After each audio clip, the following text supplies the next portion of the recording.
Kasus penamparan siswa oleh Kepala SMA Negeri 1 Cimarga, Lebak Kasus Banten. dugaan penganiayaan siswa inklusi oleh guru di SMAN 2 Muntai, Kabupaten HSU Kalimantan Selatan terus mendapat perhatian serius.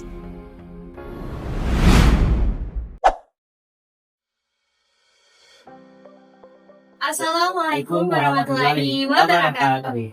Perkenalkan kami dari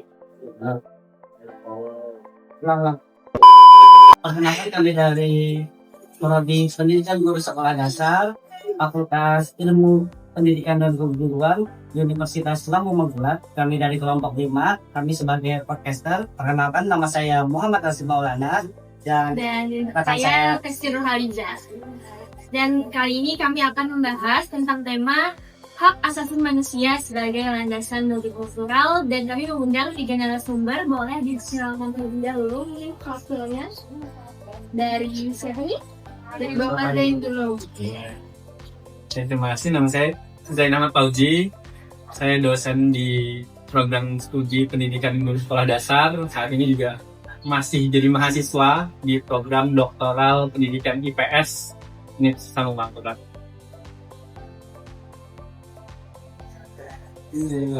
Kalau saya Muhammad Zaidan. Kesibukan saya mudah-mudahan karena jadi mahasiswa akhir. Ini sibuknya belalah aja gitu. Dan sebagai barista juga. Barista aja. Perlu di notis sendiri. Baik, Bapaknya kalau saya Nirwanto, saya sekarang mahasiswa Magister Ilmu Komunikasi. Mungkin kesibukan saya cuma sibuk menjadi mahasiswa, membantu dosen dan lain-lain. Untuk mempersingkat waktu saya langsung aja kita karena yang pertama ini kita menjalani tentang sikap toleransi sebagai landasan multikultural.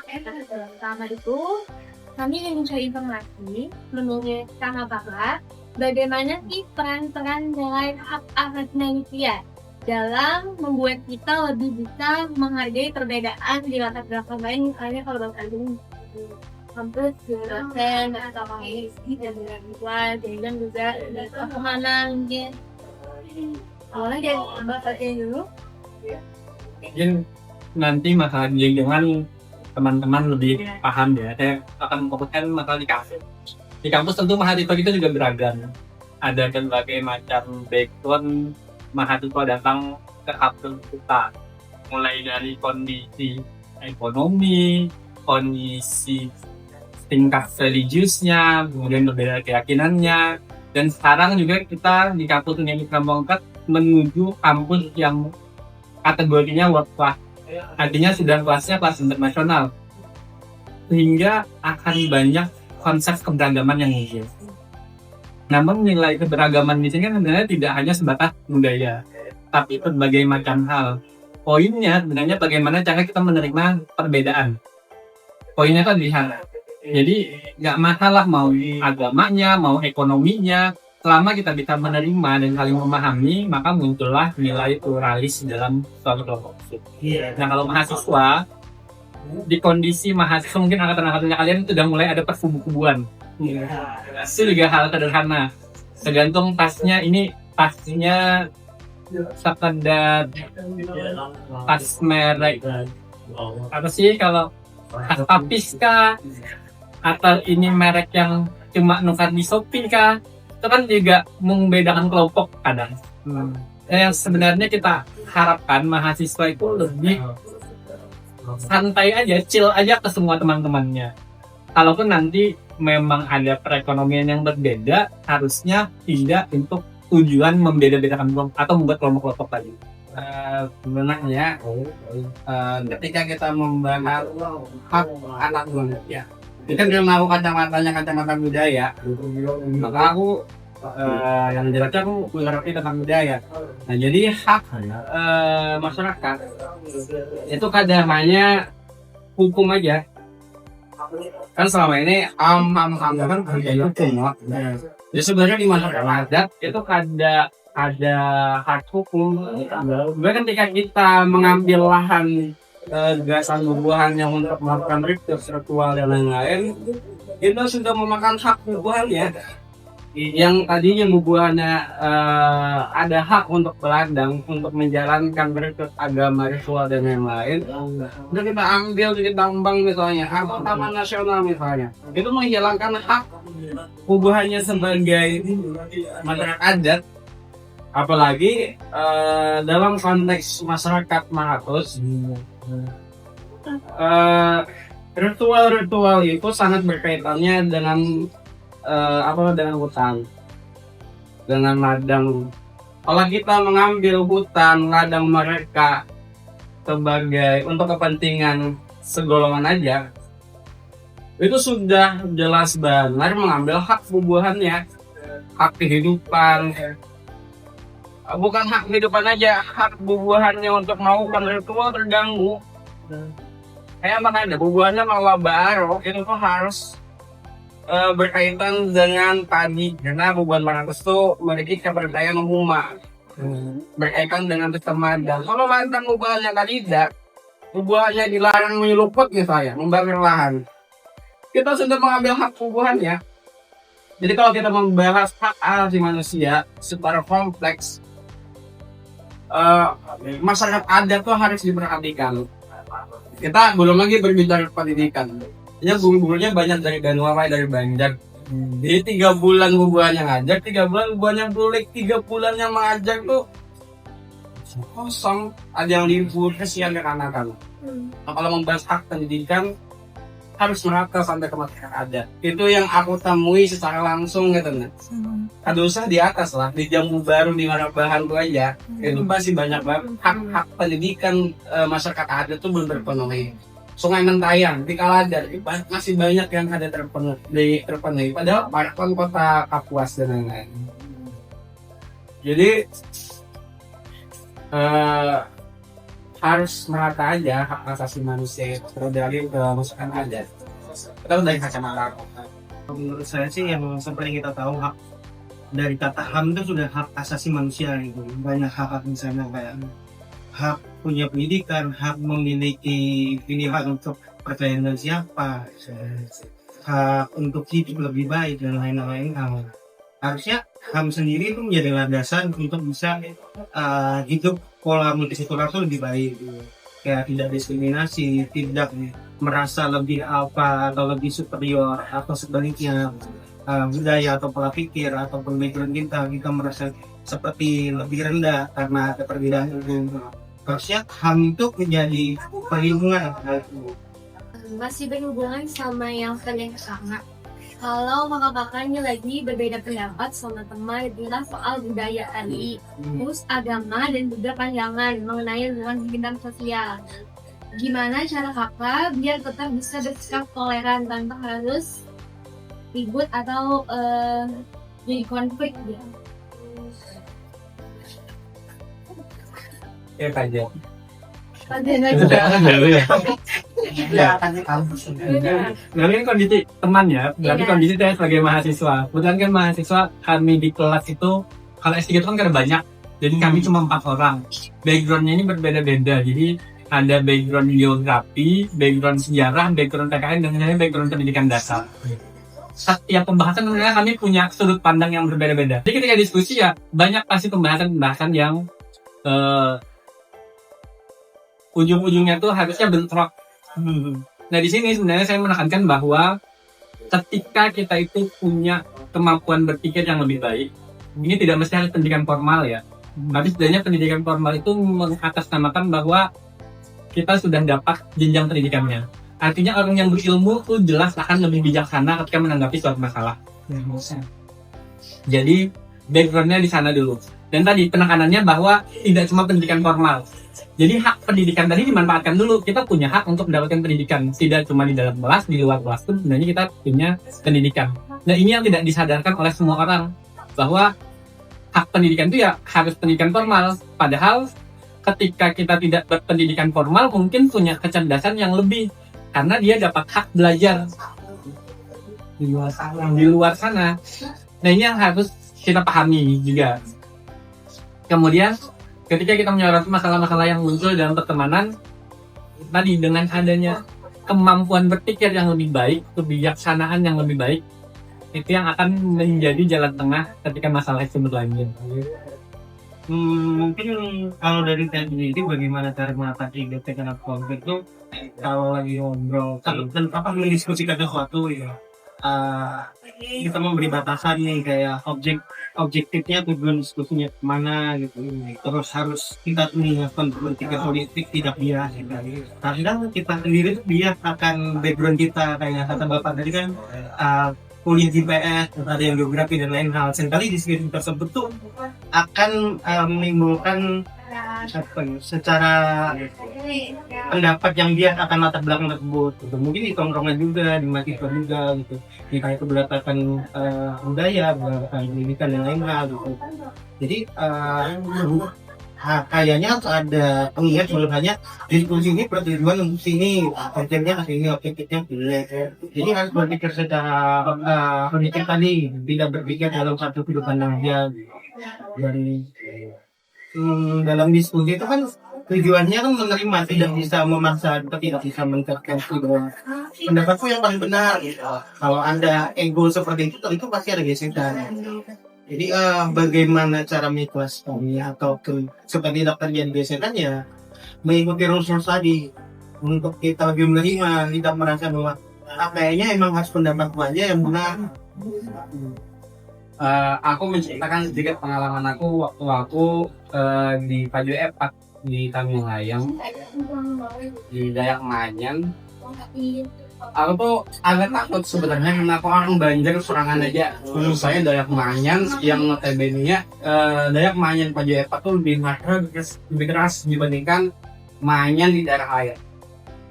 Agak takut sebenarnya. Cuman waktu aku sampai di balai kan mau aku atau dengan bahasa orang balai tahu bahwa ini orang Manyang. Lalu Jarsidin kami sama pakai orang Islam maksudnya itu tuh berdiri sana. Lalu beliau tunjukkan satu balai kecil, halus balai Hakai namanya. Itu balai buat orang Islam. Jadi kalau ada acara besar acara adat, orang Islam itu juga dipenuhi haknya, makanan, ibadah dan lain. Lalu disediakanlah balai Hakai. Jadi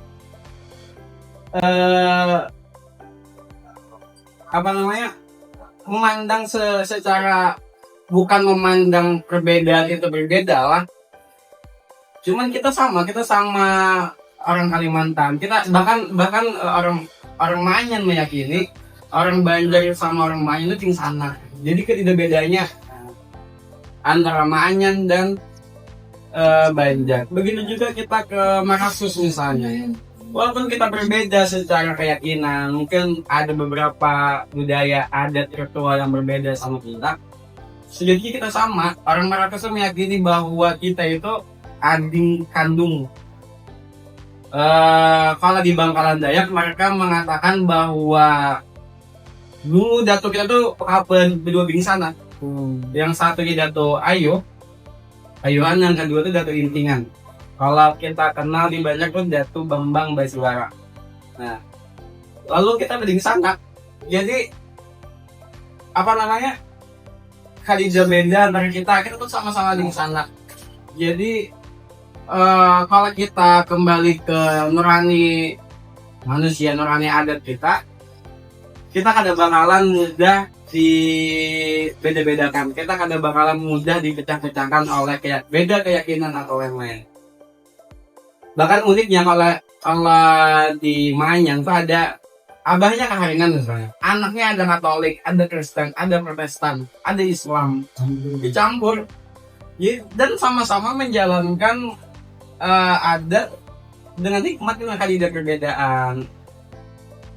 Mungkin ada 1-2 hal yang beda, cuman itu kadang menjadi masalah di antara kita. Aku teringat pesan Nabi. Ada sebuah hadis kata Nabi itu, perbedaan di kalangan umat itu rahmat kata Nabi. Jadi Nabi udah bilang, walaupun redaksi hadis itu memang jadi persalahan ulang gitu. Cuman Nabi bilang kan bahwa perbedaan di kalangan umat itu rahmat. rahmat di sini kan menantikan apa kebahagiaan dan lain-lain. Jadi bukan jadi perpecahan dan lain-lain, melainkan rahmat teman. Rahmat itu bisa aja pemersatu, kita berbeda-beda jadi satu dan lain-lain. Ya kalau kita memandang perbedaan dari segi budaya itu lebih kompleks sebenarnya. Cuman kadang menjadi itu berbeda, cuman jadi ya kan sendiri. Indonesia itu kan bakal unik kalau ada multikultural. Karena berbeda-beda, karena banyak suku itu Indonesia jadi. Ngomong-ngomong tadi tentang di kebudayaan memang sebagai selama Indonesia tadi kata-kata dulu mungkin kayak menerapkan nggak sebenarnya tapi kalau di lingkungan kampus gitu, kalau di lingkungan kampus apakah penerapan itu sudah terjadi menerapkan angkat gitu apakah mahasiswanya sadar akan itu apakah menerapkan atau malah sebenarnya Sebenarnya kalau di dunia kampus kita kan mengedukasinya, kita tuh mengatur berbagai macam hal, mulai dari panduan akademik, kemudian sampai penyusunan mata kuliah itu kita menata sedemikian rupa. Karena kalau di kampus kan begitu polanya. Artinya ketika memilihkan mata kuliah semester awal itu pasti kita mata kuliah yang umum tapi tentang bagaimana hidup yang baik. Misal kita taruhlah mata kuliah Pancasila dulu di awal. Kenapa Pak? Misalkan mata kuliah semester 1 itu kayak SMA. Iya. Pertama kita membiasakan dulu perpindahan antara siswa yang dulu hak-haknya dianggap mendapatkan insight dari guru, kemudian menjadi mahasiswa yang sharing insight. Itu yang dipahamkan. Makanya materinya sama sebenarnya kurang lebih dengan SMA supaya apa? Konsep belajarnya dulu yang diubah. Menyadarkan bahwa haknya mahasiswa itu lebih besar, ya, tidak konsep kayak siswa waktu sekolah dulu. Kayak sekolah kita ya duduk kemudian mendengarkan arah kata guru. Walaupun sebenarnya hal itu juga sudah diubah dengan konsep pendidikan yang sekarang. Ada unsur-unsur kemarin dengan konsep pendidikan kurikulum merdeka, kemudian istilah kurikulum berdampak. Hal-hal itu sebenarnya juga menyadarkan bahwa hak pendidikan itu tidak memandang dia siswa dia guru. Ada istilahnya komunikasi multi arah. Jadi harusnya antara guru dan siswa ya terima aja kalau memang siswa bisa, maka harus kita pahamkan mereka memang punya kelebihan dari kita. Dan yang baru-baru ini sebenarnya konsep sudah lama. Kalau kami belajar itu sudah lama, tapi baru lagi dihidupkan. Kayak misal tentang hak aja. Kita menyadari bahwa hak itu kan punya, setiap manusia punya hak yang berbeda-beda. Konsepnya tadi misalkan menyebut haknya sama, tapi ini konsep hak yang berbeda-beda. Semua orang tuh boleh punya haknya, misal hak untuk membenarkan. Ketika ditanya 1 tambah 1 sama dengan, kenapa kalian menjawab 2 sama? Padahal bisa dijawab 3 kurang 1, 4 dibagi 2, 10 dibagi 5. Tapi seolah dibenarkan hanya 2 yang benar. Betul. Nah itu juga mengunci haknya kita untuk berpikir lebih luas. Sederhananya begitu di pendidikan. Begitu juga di mahasiswa sebenarnya. Jadi tadi dengan penataan mata kuliah harusnya kita memahamkan kepada mahasiswa, ini kalian sudah lebih dewasa. Atau di istilah perkembangan peserta didik itu, kita harusnya sudah melewati berbagai macam fase. Mulai dari fase sensorik, kemudian fase formal, informal itu sudah dilakukan. Dari saya rasa sudah cukup diterapkan karena kebetulan kalau di S1 dan semua kan tentu volume orangnya itu lebih sedikit dan lebih dengan faktor umurnya sudah cukup berumur gitu, jadi kayak tidak ada faktor-faktor yang akhirnya memberikan kayak diskriminasi dan lain hal gitu, membeda-bedakan. Kayak kami kayaknya sudah berfokus pada penelitian kami. Karena kalau di S1 ya seperti yang Bapak dan bilang kan itu masa transisi tuh dari anak-anak SMA, dari remaja gitu, yang belum bisa critical thinking secara sepenuhnya masuk ke kuliahan. Tentu ada hal seperti itu. Tapi kalau dari saya sendiri untuk sekarang saya rasa saya sudah mendapatkan hal sebenarnya. Misalnya kalau saya boleh tanya juga ya. Boleh. Terkait kita kan ada mata kuliah agama. Ya. Nah ketika mata kuliah agama di dalam kelas yang formal kan pembelajarannya teman-teman yang sendiri. Nah, bagaimana menurutmu ketika non muslim diminta belajar di luar kelas? Kalau kan di Indonesia mostly kan kebanyakan kan muslim, jadi kayak orang-orang yang minoritas gitu sekolah di sekolah yang negeri yang rata-rata itu muslim ya seringkali mendapat pengaruh seperti itu. Tapi dari kami sendiri sepertinya tidak apa merasakan hal seperti itu. Tapi untuk hak pendidikan saya rasa artinya orang-orang seperti saya harus mendapatkan hal yang lebih gitu. Mungkin dari guru agama tersebut memang beliau tidak berfokus atau tidak, mungkin maaf jika dibilang tidak kredibel di agama yang lain gitu, karena beliau belajar di situ. Tapi sebagai guru agama yang mengajarkan agama, harusnya menurut saya beliau juga mempelajari sedikit untuk bisa memberikan pembelajaran kepada siswanya gitu, yang berbeda itu. Jadi ini edukasi juga ke teman-teman yang mungkin masih siswa mau kuliah yang non muslim khususnya. Dan pengalaman masnya begitu, dan betul kita juga guru agama ya ada basic harusnya memahami secara global tentang agama. Dan tadi masnya juga mungkin dulu kan ada jadinya guru diminta misalkan ke pendeta khusus di luar dari kelas kan. Jadi mereka itu bukan berarti tidak belajar agama, bahasanya begitu ya. Jadi tetap ada, mereka itu diminta malah menemui pendeta secara langsung. Tetap ada pertemuannya, ada presensinya. Jadi teman-teman yang non-muslim itu dikumpulkan. Kemudian mereka nanti diminta misalkan ke satu gereja yang mana, ditentukan pendetanya. Itu yang akan mengajari mereka secara khusus. Jadi ada perkumpulannya sendiri lagi untuk teman-teman yang non-muslim. Jadi kemarin juga yang menanyakan soalnya, Pak kalau di SD, misalkan ada teman-teman non-muslim, kemana mereka tuh? Nah, apakah di luar kelas atau mereka umpat membaca syahadat dalam kelas? Login dong ya. Jangan dong. Nah, jadi mereka konsepnya ada diminta di luar dari jam pelajaran menemui pemuka agama mereka. Untuk mempertahankan dua syariat yang berbeda ya makanya hanya orang-orang ini tetap pemahamannya seperti ini, tidak terjadi gesekan yang lain, terjadi pemahaman lain. Sejadinya kalau kita mengimani keyakinan kita dengan sebenar-benar keyakinan agama dan lain-lain, pasti kita dapat menerima konsep berbeda. Kalau yang muslim misalnya, kalau kita mengimani dengan sebenar-benarnya imanan sesuai apa yang dijalankan oleh syariat Islam, maka kita pasti sangat menerima dengan perbedaan. Begitu juga sebaliknya. Dalam Islam sendiri, Nabi kadang membeda-bedakan antara orang Arab dan Ajam, misalnya orang yang bukan Arab, kulit putih dan kulit hitam dan yang lain. Nabi kadang pernah membedakan.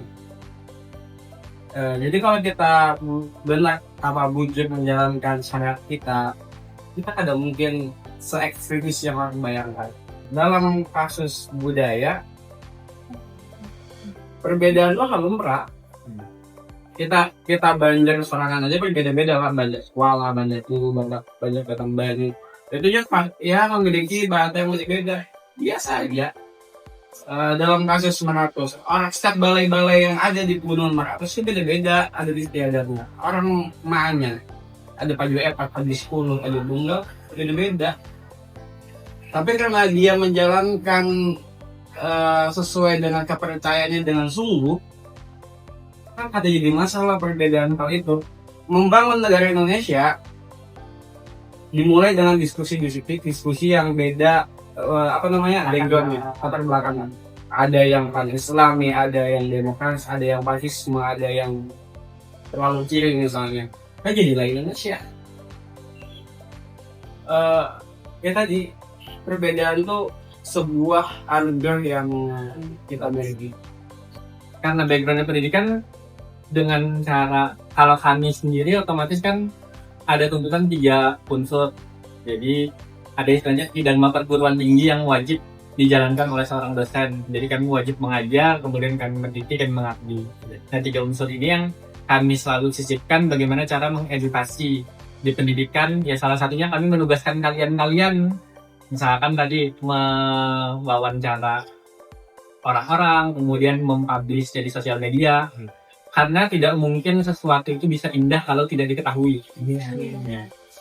Ya, kalaupun ada bunga mawar tapi kita tidak tahu ada bunganya di sini, ya kadang tahu ada bunga yang bagus gitu. Jadi harus tahu dulu supaya semua tuh jadi rasa indah. Kemudian kami juga diwajibkan penelitian kami juga endingnya adalah publish di artikel, publish di publish jurnal, atau sesederhananya publish di koran misalnya. Itu juga tujuannya tadi untuk menyampaikan lebih banyak bagaimana kita bisa bijaksana terhadap suatu perbedaan. Tapi tergantung dosennya meneliti ke arah mana. Kalau dosennya meneliti ke arah budaya, kemudian tentang nilai-nilai pluralis, maka masuk unsurnya di sana.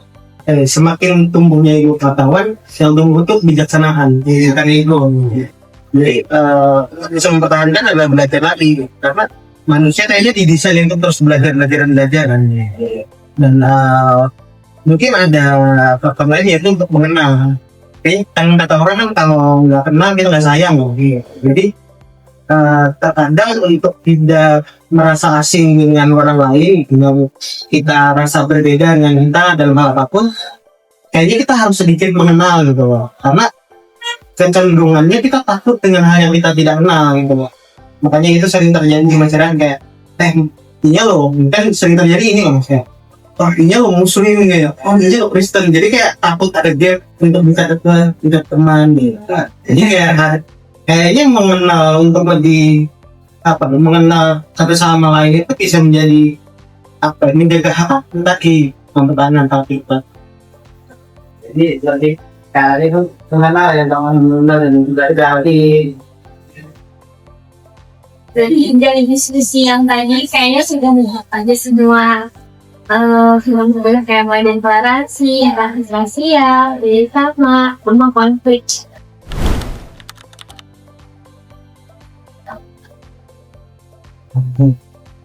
Jadi sebenarnya jelas ya kalau anak kita bisa masuk ke undang-undang perempuan dan anak, kemudian siswa bisa lagi dia diamankan. Ada banyak hal-hal yang melindungi anak-anak. Nah, gimana kita guru juga, pertama yang jadi guru jangan sampai melakukan yang salah. Nah, saya juga guru ya kan. Pertama kita jadi jangan melakukan hal yang salah dulu, itu jelas. Kemudian kalau tidak ada melakukan hal yang salah, sebenarnya dia tidak ada kesalahan. Ya. Selesai sampai situ. Nah, kemudian haknya guru itu apa? Jadi kita mengedukasi dengan baik. Banyak juga sekarang akhirnya muncul di sosial media, apakah guru jadinya tidak boleh pakai penggaris panjang? Kan zaman saya masih ada yang dilempar pakai penghapus. Kalau dulu penghapusnya ya lumayan berat karena penghapus kapur. Nah, hal-hal begitu ya memang itu tidak bagus, tidak bisa itu diterapkan kembali karena di komen-komennya, ayo munculkan lagi pelajaran gitu ya kada bagus juga. Artinya yang ditata sekarang itu sudah lebih baik sebenarnya. Bagaimana mengangkat nilai-nilai kemanusiaan yang lebih tinggi. Nah, terkait sekarang harusnya juga ada edukasi dari orang tua, karena orang tua lah yang punya hubungan paling dekat terhadap anak. Jadi tidak ada salahnya anak-anak sekarang ya harusnya dapat pendidikan lebih awal. Kayak contoh pendidikan TK, sekarang kita lagi fokus pendidikan itu pada tidak cuma dari SD, tapi dari TK supaya ada pengenalan dasar-dasar dulu. Bagaimana nilai-nilai etika. Sebenarnya dulu sempat diusung kurikulum itu ada mata pelajaran budi pekerti. Jadi di luar Pancasila, kemudian pendidikan kenegaraan ada lagi mata pelajaran budi pekerti. Karena memang budi pekerti sekarang tuh berasa turunnya. Jadi kalaupun gurunya sudah bagus, kadang memang ada sensor dari siswanya. Padahal siswa tadi kalau memang mau diambil salah, ya berokok ada salah untuk siswa. Nah, tapi kok ada yang membenarkan, karena tadi ada ego di mereka kan. Kemudian kalau mengambil sudut gurunya yang salah, ya guru salah, ada bisa kontrol emosi sampai bermain fisik ke siswa. Jadi kalau dikenakan hukum tidak salah guru itu kena hukuman karena memang tidak bisa kontrol emosinya. Nah inilah kebijakan kita di pendidikan. Jadi semua profesi sebenarnya dan guru itu ada hak dan kewajiban yang harus kita pahami. Kalau memang kewajibannya kita mengajarkan kepada siswa tentang budi pekerti misalkan, ya fokusnya sampai situ. Kalau memang siswanya tidak mau berubah, itu bukan PR kita lagi sebagai pendidik. Sebenarnya bisa ke sana. Saya sebenarnya nggak ada takut juga kalau membahas ini. Takutnya nanti ada salah paham. Nah, namun yang perlu kita perhatikan bahwa pendidikan itu yang baiknya memang ada rasa percaya dari orang tua ketika menyerahkan anaknya ke sekolah. Jadi harusnya apapun yang dilakukan oleh guru, selama guru yang melakukan hal yang positif aja, tidak disalahgunakan. Kemudian orang tua juga tidak cuma sadar mendidik anak. Orang tua juga punya tanggung jawab. Ingat kewajiban, kalau kita bahas hak kewajiban tadi, orang tua itu jelas kewajibannya memberikan pendidikan yang layak, bukan berarti disekolahkan sekolah yang mahal bagus aja. Dianya juga wajib mendidik. Kan di situ. Ketika ada hal yang tidak baik dilakukan oleh anak, mungkin salahnya dari sekolah, mungkin, tapi juga mungkin ada salah dari orang tua. Atau mungkin salahnya dari lingkungan. Terlalu banyak faktor yang bisa kita soroti. Jadi jangan sampai menjudge suatu masalah itu cuma dari satu sudut pandang. Ya kita ambillah analogi misalkan ketika kumpulan orang diminta untuk menyebutkan bagian tubuh gajah. Gajah itu teksturnya kayak apa? Semua ditutup mata. Jadi ada yang menyentuh belalai, ada yang menyentuh gading, ada yang menyentuh ekornya, ada ekor gajah kan ada bulu-bulunya. Lalu masing-masing mengatakan bahwa gajah itu berbulu. Ada yang mengatakan gajah itu keras. Ada yang mengatakan gajah itu lembek. Semuanya benar menurut sudut pandangnya mereka. Nah, kembalinya sebenarnya ke sana. Jadi yang bagus itu adalah mengambil sudut pandang yang lebih luas, kemudian dengan pertimbangan bahwa semua itu sudah tervalidasi kebenarannya. Menurut aku, mungkin ketika sebuah idealisme itu ada berwujud, maka jadi soal. Dalam kebudayaan sofistik di masyarakat Banjar, menurut terhadap guru itu kalau orang lain memandang itu ada Banjar itu murid dan guru, kalau kacamata di luar kelompok mereka itu pasti ada Banjar. Karena orang Banjar itu menganut tradisi sofistik yang sangat kental. Ketika tradisi sofistik guru sama murid, aku mengisahkan tentang salah satu sofistik yang namanya Jalaluddin Mahamudin. Ketika beliau berguru sama guru beliau yang ada di Indonesia, saking intensnya hubungan beliau sama guru, beliau itu dianggap memiliki kelainan menyimpang, suka sama guru katanya, saking cintanya terhadap guru. Tetapi tentunya secara kita memandang itu bukan cinta secara seksual lah, melainkan cinta antara murid sama guru. Tapi saking anehnya dan saking uniknya tradisi sofistik guru terhadap murid, maka dipandang orang aneh. Makanya sangat suka sama guru, suka cowok sama cowok. Tapi kan akhirnya endingnya gurunya tuh daripada menimbulkan masalah yang lebih besar, lalu gurunya kabur tanpa mengetahui memberitahu si Jalaluddin Mahamudin. Sampai akhirnya Jalaluddin pasti galau kan meninggalkan aslinya. Dan mulai dari hari itu sampai beliau meninggal, ribuan tentang quotes tentang cinta itu ada. Yang makanya kita kalau balikan galau pasti Jalaluddin Mahamudin. Kegalauan Muhammad Jalaluddin itu ketika ditinggalkan guru. Itu juga tradisi sofistik yang lain antara murid dan guru yang sangat intens. Kalau orang melihat itu pasti feodalisme, pasti ini bukan guru. Memang itu tradisi mereka. Kalau yang isu tadi menampar murid misalnya, dalam tradisi mistik lebih serem lagi bahkan.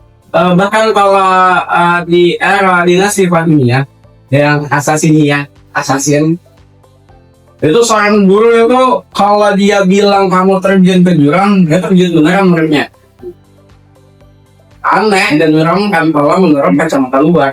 Cuma kacamata mereka, apa? Ketaatan guru itu sama aja ketaatan sama Tuhan.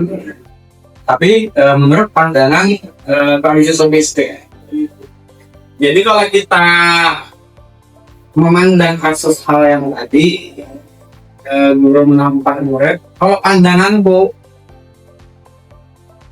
ya memang gak ada baik lah, memang gak ada baik guru menampar murid. Cuma memang mungkin aku terpengaruhi oleh tradisi sofistik yang bukan kuatir, aku baca aja. Jadi aku sangat mewajarkan tindakan guru menampar murid, dan sekali akan jadi masalah ketika ada kan kita setiap orang pun beda-beda ketika mencapai ideal yang tadi kan. Tadi ketika idealnya masing-masing orang itu ada sampai, itu jadi masalah. Kayak tujuan konsep yang lain di negara misalnya. Kalau idealisme itu pada tercapai, pasti akan jadi masalah bahwa konsep negara itu salah, konsep negara itu pada tujuan. Padahal bukannya ada wujud, idealnya aja sebutin dua hal yang ada sampai. Hak yang dilewati tadi adalah ada dikatakan bahwasanya hak guru dan siswa itu tidak jelas. Nah, tentang batasan-batasannya saya tidak tahu karena saya bukan orang expert dengan sana. Jadi ya, mungkin pendapat saya tidak kredibel, tapi kenapa itu bisa terjadi? Kayaknya emang harus ada kesadaran dari guru, kesadaran dari siswa, yang kalau dari siswa kan tidak bapak lagi ini bentuk dari orang kecil, kecil buat ya, kayak di bahasa sendiri ada bahasa B1 dan B2 semua benar, tapi ada yang namanya bahasa ibu. Bahasa ibu itu kan diajarkan oleh ibu kita, itu kan menunjukkan bahwasanya pendidikan dari keluarga itu yang penting. Tapi pendidikan bahasa, pendidikan moral. Nah, kenapa siswa ini bisa bersikap seperti ya, kemungkinan di pendidikan isi kecilnya tuh ada distraksi, tidak tersampaikan mungkin, atau ada yang kemudian ayahnya sibuk sampai secara moralitasnya nih anaknya nih sedikit melenceng gitu dari norma yang ada dihadapi gitu.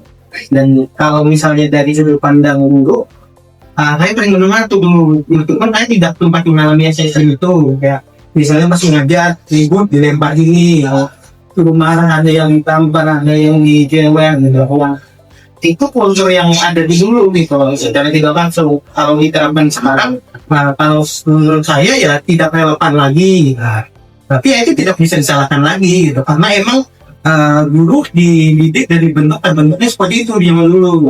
Di zaman sekarang kan sudah beda kurikulumnya, tentu cara mengajarin beda juga. Jadi adanya itu tadi karena ada sudut pandang berbeda, ini kan ada gesekan tadi. Untuk bisa menanggulangi itu ya dulu harus bisa relevan dengan cara mendidik yang sekarang bagaimana, moralitas yang sekarang bagaimana, norma yang ada di masyarakat, dan kembali ke pendidikan kecil tadi di keluarga gitu. Itu harus jadi concern ya. Kan banyak kita sadari bahwasanya ya anak-anak sekarang tuh terkadang gitu, sedikit kurang ajar. Ya karena itu kan saya rasa itu tidak terkelola dengan baik di kota kecil, tapi sih dengan sulit ya kita kalau menanggapi benar salahnya. Nah tadi kayak kasus merokok aja, kan dua-duanya bisa disalahkan. Bagaimana masyarakat juga harusnya lebih bijak ketika adanya sosial media, karena sosial media juga tidak sedikit menggiring opini masyarakat. Nah itu yang membuat rancu nantinya ketika ada putusan. Kemudian sebenarnya saya mau sharing juga ketika kondisi anak TK ya. Anak TK kan banyak yang belum bisa membersihkan buang air sendiri di sekolah. Ya. Nah kondisinya misalnya begitu. Kemudian di sekolah dibantu oleh gurunya. Guru berbaik hati mau membantu. Tapi kalau ada oknum yang menganggap ini satu kepentingan, bisa menganggap anak itu dilecehkan oleh guru. Iya. bayangkan momen-momen seperti itu, ketulusan dari guru yang ada aja memanfaatkan momen-momen tersebut untuk kepentingan. Dan sudah ada kejadian hal seperti itu. Ada kejadian. Nah, hal begini kan seolah jadinya, lalu kita sebagai pendidik itu mau apa? Di satu sisi gaji sudah halus. Kalian bayangkan kalian jadi guru ya nantinya. Mau apa kalian dengan profesi ini? Kemudian terlalu banyak tuntutan-tuntutan di pendidikan. Ya kita masih memutihkan hati bahwa kita itu bekerja untuk mengabdikan diri kepada dunia ini. Masya Allah. Nantinya ketika kita sudah lulus ya, semoga masyarakat tidak teredukasi dengan adanya kalian, juga memahamkan di masyarakat yang sekarang bahwa kita itu sudah berusaha maksimal. Kemudian guru juga jangan terlalu arogan. Banyak guru arogan karena mengkategorikan guru itulah penguasa di dalam kelas. Tadi ya, selain 1 tambah 1 sama dengan 2 semuanya salah. Hal bisa dibenarkan. Bahkan ada satu kasus teman saya ngajar, jadi dia meminta siswanya menggambar, kemudian ada yang gambarnya tuh kosong, dapat nilai 9 dari 10. Gambarnya kosong.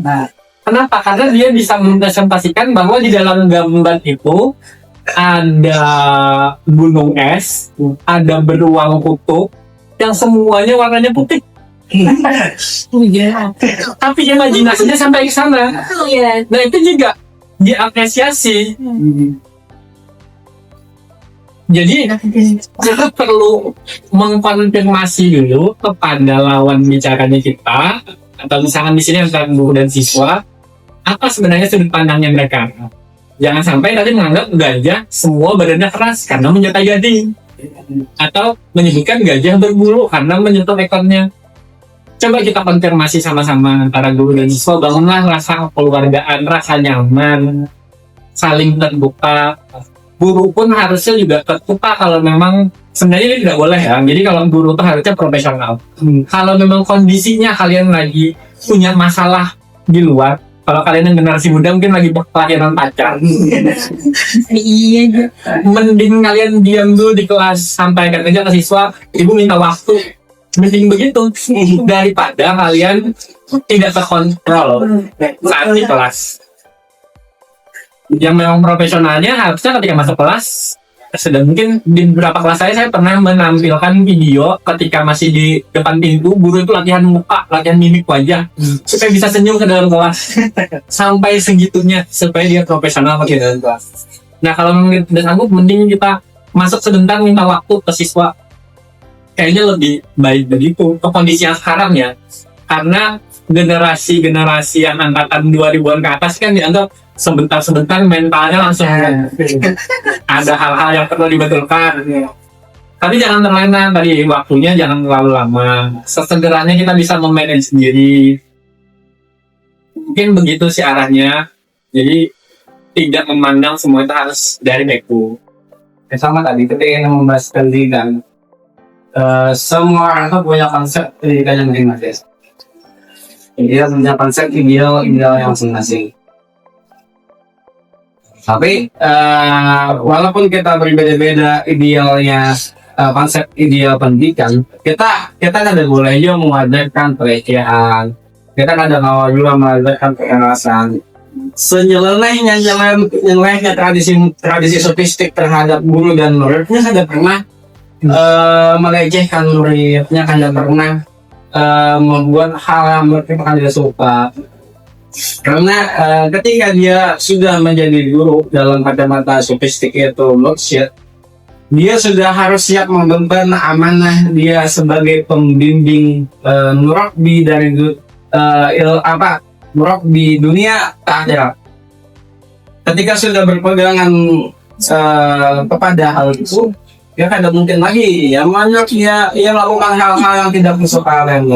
Ya selayaknya kalau kita jadi guru di sekolahan dasar, sekolahan negeri, kita harus menggunakan idealnya konsep pendidikan di sekolah negeri. Kita kadang awam menggunakan konsep pendidikan kita dengan menerapkan konsep pendidikan kita yang menurut kita banyak kedua. Kita kan dapat memaksakan hal baik itu. Yang terjadi sekarang yang menampar murid yang menendang itu tadinya menerapkan konsep pendidikan yang baginya dari dia, Wak. Sedangkan di sekolah negeri ada Wak. Ya, guru harus andil juga, harus bijak juga dalam menyikapi berbagai hal. Ya seperti yang disampaikan dan Mas tadi jadi sangat benar karena mungkin saya pernah juga bahasa Inggris ya dari ini tidak lain bahasa seperti penting dulu harus memanusiakan manusia kita A B C dan D sampai Z yang sangat berat tapi ya memang harus seperti itu layaknya sebuah pertanyaan tidak orang tidak bisa kita menggunakan tubuhan atau sebuah tindakan yang gigi bahkan kata-kata abusif itu bisa ngebuat anak ini itu insecure dan tidak merasa dia tuh layak atau apa gitu loh. Tapi ya lagi-lagi tidak bisa, menurut saya tidak bisa dibebankan ke guru 100% gitu. Lagi-lagi tuh ada pendidikan dari keluarga. Saya contoh kecil, saya selalu pakai tentang itu karena ya guru juga manusia gitu loh. Guru juga punya emosi dan lain-lain. Tapi ya di sisi lain dia dituntut menjadi orang yang sangat sempurna gitu, yang menyampaikan ini gitu, harus bisa make sure setiap individu, setiap orang di kelas itu paham gitu. Belum lagi kalau ada siswa yang lemah terus menahan emosi ya kita aja kan emosi kan dengan orang gitu ya dengan kawan aja kayak kadang jengkel dan guru tuh harus menghandle 30 siswa, 40 siswa di kelas gitu. Jadi mungkin kembali di mana kita tidak bisa terlepas bahwa itu emang peran guru, terlepas guru itu harus seperti itu. Kita juga harus beri seenggaknya tuh memperlakukan guru lain manusia juga gitu kan. Guru bila dituntut memantau manusia, sebaliknya dong kita juga gitu. Kadang kayak tadi tuh ada reaksi misalnya kayak yang berokok tadi itu ditampar, terus yang marah kan keluarganya tadi. Itu kan dia tidak melihat dari sudut pandang lain, kayak langsung ngejas seluruhnya bahwa salah gitu. Itu menurutku tuh tindakan yang tidak memanusiakan manusia gitu. Mungkin seperti itu gitu. Mungkin dari sudut pandang ilmu komunikasi kan kadang ada manajemen diri ya, boleh diedukasi ya. Siapa tahu ada yang nonton ini guru, ketika kita kontrol itu sebelum melakukan sesuatu akan dilakukan dari kenapa atau ada teknik menurut ilmu komunikasi. Menurut saya untuk dalam penyampaian komunikasi kan kita harus tidak terdistraksi oleh hal-hal kayak emosi boleh, tapi jika emosi tersebut bisa mengubah statement atau hal yang hendak kita sampaikan secara baik itu malah terdistraksi. Nah jadi kayaknya emang harus menenangkan diri gitu, kayak tahu apa yang harus kita sampaikan gitu. Kayak misalnya kita marah ke seorang itu sebagai mungkin saya menempatkan sebagai guru gitu, kayak honorer. Saya marah ke siswa saya karena dia melakukan kesalahan. Saya tidak bisa nge-blaming bahwa kamu gini gitu. Ya karena ada beberapa faktor lain. Jadi kayak harusnya saya menyampaikan tidak dengan amarah, tapi dengan poin kamu salah loh gitu. Kalau kamu melakukan ini akibatnya ini, dampaknya ini gitu. Harus kamu mengerti. Kalau kamu melakukan ini mungkin ada nih dampaknya atau konsekuensinya yang kamu dapat. Kayak misalnya kamu dapat poin kalau kamu nakal bahkan kamu bisa keluarkan di sekolah karena ya peraturannya seperti itu. Atau seenggaknya kalau aku bisa sampaikan ini ke orang tuamu, kamu bisa marah kalau orang tua kamu bisa marah loh. Jadi kayak harus kayak kata bapak tadi, kalau dosen atau guru mau masuk dia mau kontrol wajahnya dulu bisa tersenyum ya. Seperti itu mungkin di komunikasi gitu. Menenangkan ini mungkin dengan tarik nafas. Kurang lebih. Kayaknya sudah cukup untuk juga sampaikan informasi yang kami gali. Mungkin ada sedikit oleh-oleh untuk para sumber. Jadi mungkin dari kesimpulan dari yang saya ambil dari perataan dan diskusi ini, nanti dari segi pendidikan itu guru itu tidak bisa memasarkan idealismenya itu mau seperti apa. Lihat lagi tidak bisa memaksakan konsep pendidikan yang dia aneh seperti apa. Jadi harus melihat batasan di mana tempat dia bekerja, di mana tempat dia mengajar, Terus lagi ada juga faktor-faktor di luar itu faktor kedua seperti faktor keluarga itu sangat mempengaruhi terhadap pemahaman siswa-siswa di sana tentang hak asasi manusia ini. Terus juga dari guru pasti juga berusaha mengajarkan siswa-siswanya untuk lebih bisa bijaksana terhadap menghadapi masalah-masalah yang ada di luar sana. Kayaknya udah mencakup yang disebutkan sama Rashid tadi aja. Jadi terima kasih untuk kalian narasumber sudah meluangkan waktunya. Iya, karena sama-sama masih belajar. Terima kasih. Sampai jumpa semuanya. Gimana? Alhamdulillah. Bye.